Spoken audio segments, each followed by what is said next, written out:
प्रश्न संख्या 6 है 1729 के सभी अभाज्य गुणनखंड ज्ञात कीजिए और उन्हें आरोही क्रम में व्यवस्थित कीजिए। अब दो क्रमागत अभाज्य गुणनखंडों में यदि कोई संबंध है तो लिखिए। तो सर्वप्रथम 1729 के अभाज्य गुणनखंड प्राप्त करते हैं। इकाई स्थान पर 9 है तो इसमें 2 का भाग जाएगा नहीं, और फिर 3 का हम जांच करते हैं तो 7 एक 8 तो 10 9 19, 19 में 3 का नहीं जाता है तो इसमें भी 3 का भाग नहीं जाएगा। 3 के बाद फिर अगली अभाज्य संख्या 5, इकाई पर 0 या 5 होना चाहिए, इसमें भी 5 का भाग नहीं जाएगा। तो 5 के बाद 7, 7 का कोई टेस्ट नहीं है इसलिए 7 के लिए हम जांच कर लेते हैं। 7 से 17 में भाग जाएगा, 7 1 का बार 4 बचेगा। अगर कोई दिक्कत है तो आप देख सकते हैं 1 7 2 9 ऐसे भी भाग दे सकते हैं। 7 दूनी 14 है, 3 बचा, 7 चक्को 28, 4 बचा 9 3 7 7 और 50, भाग चले जा रहा है 247 बार। तो सर्वप्रथम अभाज्य संख्या हमें प्राप्त हुई 7, तो 7 दूनी 14 है, 7 चक्को 28 और 7 सत्ते 49। अब क्या फिर 7 का इसमें भाग जाता है कि नहीं चेक करते हैं। 247 भागा 7, 7 या 21 बचा 3, 7 नहीं भाग जाएगा क्योंकि 37 में नहीं जाता है। तो अब 7 के बाद हम जांच करते हैं 11 के लिए।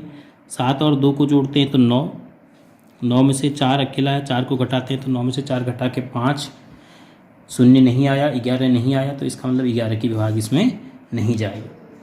अब 11 के बाद जांच करते हैं 13 की।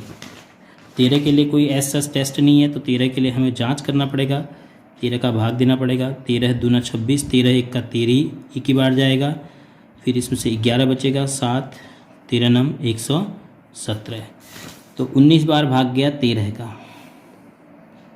का भाग गया 19 बार। अब 19 तो खुद अभाज्य संख्या है तो 19 का 19। तो हमने 1729 के अभाज्य गुणनखंड प्राप्त करे हैं 7 गुणा 13 गुणा 19। अभाज्य गुणनखंडों को आरोही क्रम में व्यवस्थित कीजिए। तो आरोही क्रम में ही व्यवस्थित हैं, 7 के बाद 13 के बाद 19, और इनमें कोई संबंध है क्या? 7 में 6 जोड़ के 13, 6 जोड़ के 19। हाँ, इनमें क्या संबंध है? क्रमागत गुणनखंडों के बीच का अंतर 6 है। तो क्या लिखेंगे? क्रमागत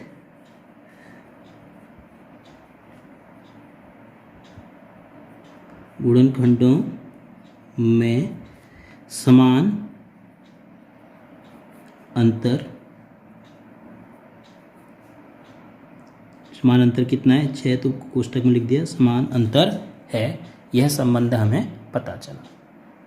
प्रश्न संख्या 7 है 3 क्रमागत संख्याओं का गुणनफल सदैव 6 से विभाज्य होता है, कुछ उदाहरण देकर इसका सत्यापन कीजिए।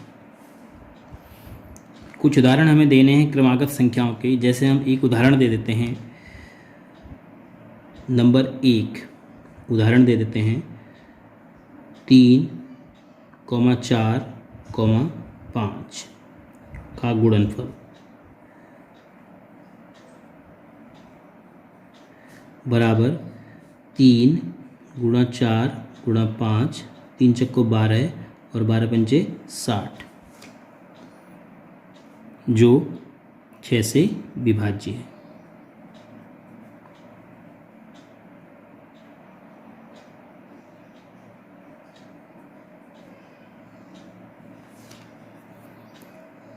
कुछ उदाहरण देने एक और दे देते हैं, माना 2, 3, 4 का गुणनफल 2 गुणा 3 गुणा 4, 2 3 6, 6 चक्को 24, यह भी 6 से विभाज्य है।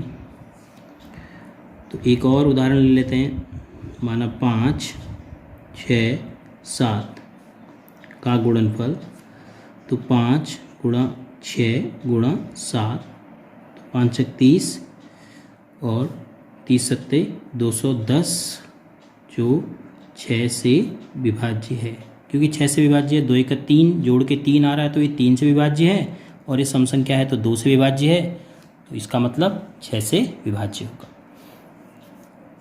तो अब हमें केवल इसका सत्यापन करना था, लेकिन अगर समझना है क्यों ऐसा हो रहा है, 2 और 3 से विभाज्य होने के बाद 6 से विभाज्य होता है, तो सदैव 6 से क्यों विभाज्य हो रहा है 3 क्रमागत संख्याओं का गुणनफल? जब भी आप 3 क्रमागत संख्याएं लेंगे, माना एक आपने ए ली, एक बी ली और एक सी ली, तो जब इनका गुणनफल करेंगे तो माना आप इनको गुणा करते हैं तो यह आपको हमेशा सम संख्या के रूप में मिलेगा।